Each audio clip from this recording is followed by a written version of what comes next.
Hello student, good morning student. आज का जो हमारा वीडियो है वो है फंक्शन।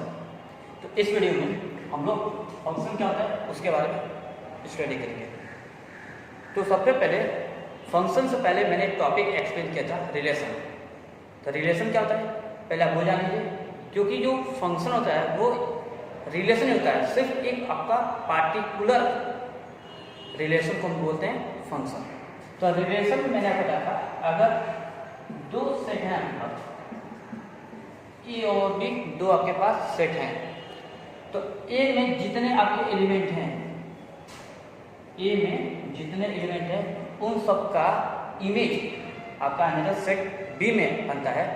तो ये आपका होता है रिलेशन या कार्सियन प्रोडक्ट, या उसको ऑर्डर पेयर के नाम से हो जाता है। जैसे वन का इमेज बनता है आपका 1 से, 2 से, 3 से। तो 1 के कितने ऑर्डर पे हो जाएंगे? 3 हो जाएंगे।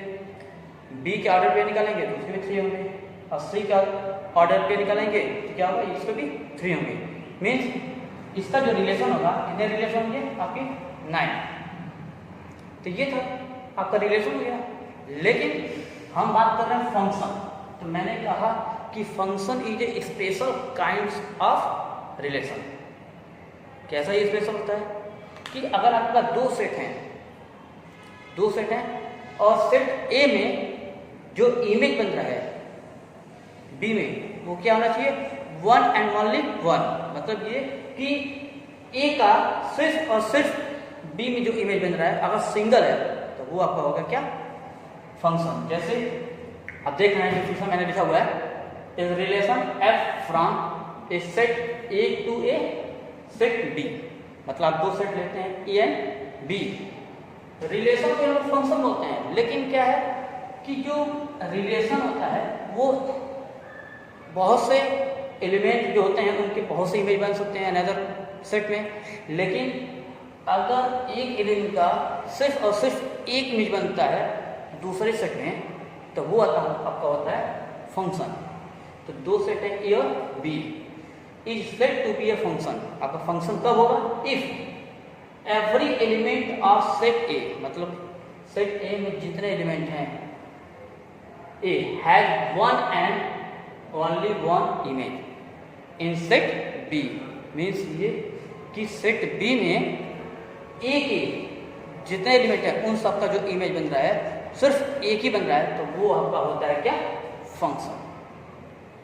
स्टूडेंट, जैसा हम एग्जाम्पल लेते हैं कि अगर हम y लिखते हैं 2x, y क्या आपका 2x की बात करते हैं।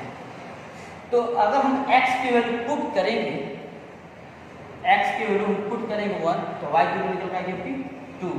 अगर x की वैल्यू पुट करेंगे 2, तो y की वैल्यू निकल आएगी 4। x की वैल्यू पुट करेंगे 3, तो y की वैल्यू निकल आएगी 6। तो आप देख रहे हैं कि जो आपने 1, 2, 3 आपने पुट किया, तो जो आपका रिलेशन बन रहा है 1 का रिलेशन 2 से है, 2 का रिलेशन 4 से है, और 3 का रिलेशन 6 से है। मतलब ये कि इन सब के डिफरेंट मतलब ये कि जो इमेज बन रहे हैं, जो उनका जो रेंज आ रहा है वो क्या आ रहा है? यूनिक आ रहा है। मतलब ओनली 1 इमेज बन रहा है।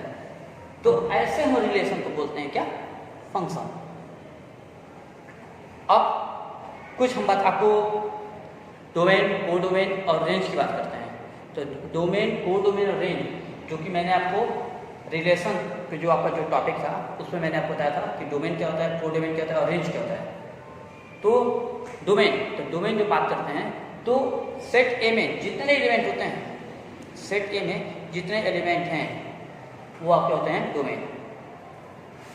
बी की बात करते हैं, तो ए का जो इमेज बनता है, ए का जो आपका इमेज बनता है बी में, वो क्या होंगे आपके?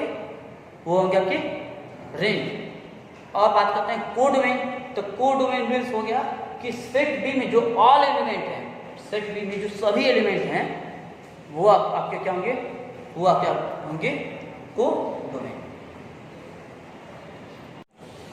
स्टूडेंट, अब बात करते हैं कि अगर आपके पास एक फंक्शन दिया हुआ है तो उस फंक्शन में क्या इमेज होगा, क्या उसका प्री इमेज होगा।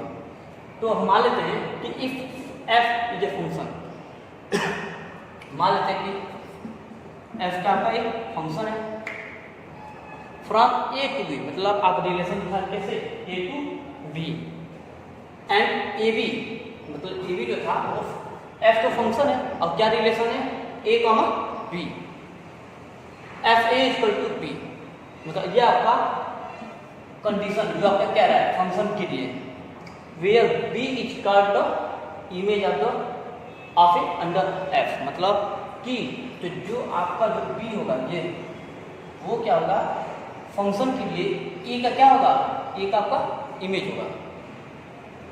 अगर आपका एक फंक्शन दिया हुआ है और F A equal to B है तो जो आपका बी होगा वो ए का क्या होगा इमेज होगा फंक्शन के अंदर में, और जो ए होगा उसको हम लोग बोलते हैं क्या प्री इमेज। जैसे हम एग्जाम्पल लेते हैं 3, 5 और 6, ये आपका सेट ए हो गया, ये हो गया 4,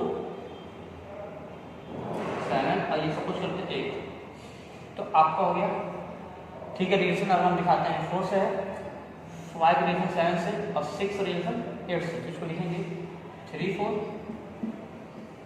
5, 7 एंड 6, 8, तो ये हो गया फ्रेंड आपका एक रिलेशन। तो आपका ये जो 4, 7, 8 जो है 4 आपका इमेज किसका है 3 का इमेज है, 7 आपका इमेज है 5 का और 8 जो इमेज है किसका 6 का। तो हम 4, 7 और 8 को हम बोलते हैं क्या image with respect set A under function of 3, 5 and 6 respectively. और 3, 5, 6 जो है वो फंक्शन के अंडर में 4, 7, 8 का क्या होगा प्री इमेज होगा respectively.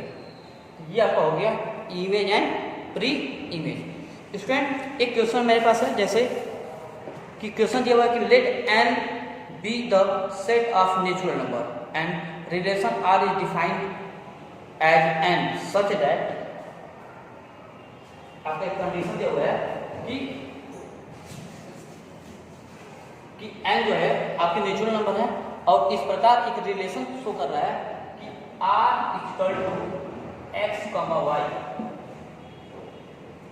Where Y equal to 2x and x and y element of natural.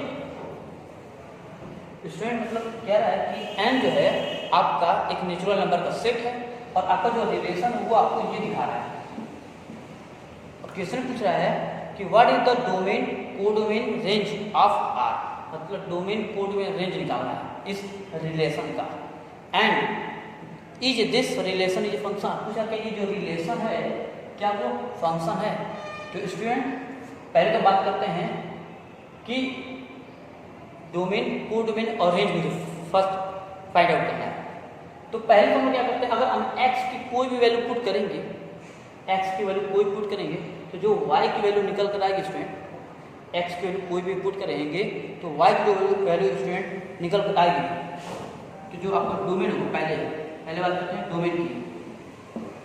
तो जो आपका डोमेन आएगा वो तो आपका होगा क्या, कोई भी आप वैल्यू n की रखते हो 1, 2, 3, 4, 5 कोई भी आपको नेचुरल नंबर पुट करना है, क्योंकि यहाँ पर लिखा हुआ है x और y क्या है नेचुरल नंबर है। तो x की कोई वैल्यू पुट करते हैं तो जो वैल्यू होगी वो भी क्या होगी नेचुरल नंबर होगी। तो डोमेन क्या हो गया ऑल नेचुरल नंबर। बात करते हैं फ्रेंड डोमेन, अब उसके बाद आता है कोडोमेन। कोडोमेन, तो कोडोमेन में स्टूडेंट क्या करेंगे, हम जैसे आपने दो सेट ले लिया ए और बी, तो आप ए में ऑल नेचुरल नंबर पुट कर देंगे और बी में ऑल नेचुरल नंबर पुट कर देंगे। तो जो ए में जो जितने एलिमेंट हैं वो क्या होंगे आपके डोमेन मीन्स हो गए ऑल नेचुरल नंबर, और बी में जितने एलिमेंट हैं वो सब क्या हैं वो भी आपके सेट हैं आपके बी के, तो वो क्या होंगे आपके डोमेन होंगे। लेकिन बात करते हैं रेंज की, तो रेंज की बात करते हैं तो अगर x के लिए 1 रखेंगे तो 2 आएगा, x के लिए 2 रखेंगे तो 4 आएगा, x के लिए 3 रखेंगे तो y के लिए 6 आएगी। मतलब ये कि कोई भी x के वैल्यू पुट कर रहे हैं तो जो आपकी y वैल्यू निकल के आ रही है वो क्या आ रही है इवन के सामने आ रही है। तो जो आपका रेंज होगा वो होगा r even natural number, all image natural number, मतलब ये कि एक्स के कोई भी रखना है, इवन अपने ऑर्डर है, तो जो वाई की निकल कर आ रही क्या आ रही है स्टूडेंट, इवन ऑर्डर फॉर्म आ रही है। ये हो गया आपका डोमेन, को डोमेन और रेंज। सेकेंड क्वेश्चन पूछ रहा था कि क्या ये जो रिलेशन है क्या वो एक फंक्शन है। तो स्टूडेंट जब एक्स के वैल्यू 1 रखते हैं तो वाई की वैल्यू 2 आ रही है, मतलब ये कि 1 का इमेज 2 बन रहा है। वाई के वैल्यू 5 रखते हैं, सॉरी एक्स के वैल्यू 5 रखते हैं तो वाई की वैल्यू निकल कर आ रही है 10, मतलब ये कि हम एक्स की कोई भी वैल्यू पुट कर रहे हैं, एक्स की कोई वैल्यू पुट कर रहे हैं तो उसका जो इमेज बन रहा है वो सिर्फ 1 बन रहा है। इसका मतलब ये हुआ ये जो रिलेशन है, जो आपका जो रिलेशन इज ए फंक्शन, ये क्या है, ये आपका एक फंक्शन है। क्यों? क्योंकि यहाँ पे जितने एलिमेंट आप वैल्यू पुट कर रहे हैं, एक्स पे जो पुट कर रहे हैं, जो उसका इमेज बन रहा है वो क्या बन रहा है, यूनिक बन रहा है, मतलब ओनली एंड वन आपका इमेज बन रहा है। तो ये हो गया स्टूडेंट आपका क्या, ये आपका जो रिलेशन है वो एक फंक्शन है। तो स्टूडेंट नेक्स्ट वीडियो में हम लोग क्या करेंगे, फंक्शन के कुछ इंपॉर्टेंट जो ग्राफ होते हैं उसको हम क्या करेंगे, स्टडी करेंगे। तो ये आपका हो गया फंक्शन, और फंक्शन के कुछ एग्जाम्पल जैसे image, pre image, domain, range, को डोमेन,